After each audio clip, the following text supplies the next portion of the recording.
that treasure box. You know that box, which you know inside that treasure box could be something that you treasure the most, or it might be something valuable. Now, as we tell the story of a treasure box, I'm afraid of the boxes, big ones or small ones. It doesn't matter. They all scare me. If the lid open, I can see the contents. It's okay. But if the lid is closed, it could make me cringe in fear. It's all because of an experience I had when I was a child.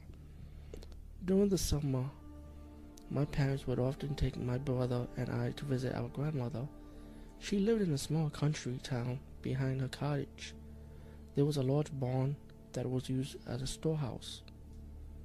The barn was stuffed with all sorts of odds and ends. There were broken antiques, old toys, dusty furniture, piles of junk, and even a suit of armor. It was a treasure trove for children. However, my grandmother was very strict and never allowed us to explore the barn. She said she didn't want us to mess around with the stuff in the barn and want us to keep out of there. One day my parents and my grandmother went out shopping. They took my brother with them and was left home alone. I decided to sneak into the barn and have a treasure hunt. Sitting through the piles of old junk, I found some interesting items. There was a slab of wood in the shape of a person and a leather pouch filled with brightly colored marbles. I continued searching through the rubbish to see if I could find anything else. At the back of the barn, there was an old chest of drawers. It was decorated with a shiny black lacquer, and there was candles arranged on the top. It looked like an altar. When I pulled out one of the drawers, I found a large box. It was covered in a layer of dust. The box was usually clean. I picked it up and examined it. The sides of the box had an oddette design on them. There was a latch on the top where it could be opened. It looked like a miniature treasure chest with shaking figures. I pulled back the latch and opened the lid. Inside there was another box. It was exactly the same, but slightly smaller. When I opened the box, there was yet another box inside. It was a box inside a box inside a box. Just then I noticed something disturbing on the bottom of each box.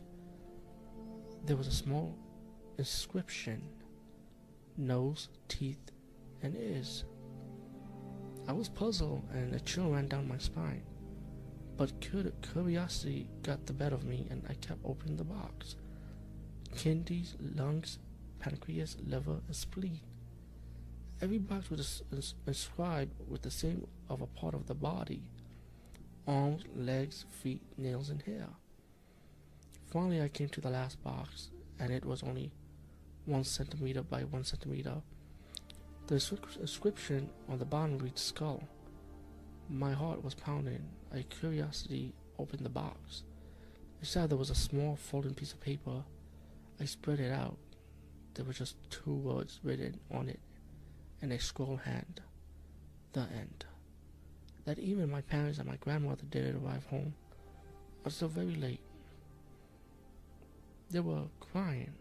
My parents sat me down and told me they had some bad news. While they were at the mall, my brother had disappeared.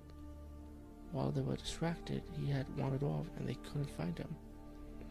The police searched the entire shopping mall from top to bottom, but they didn't find my brother. They did find something else, through something chilling: a human brain. After performing DNA tests, the police confirmed that it was indeed my younger brother's brain. They never found the rest of him. When I found out, I was more scared than ever been in my life. I remember the strange boxes I had found. Each one had the name of a body part inscribed on it, but there was one missing: brain.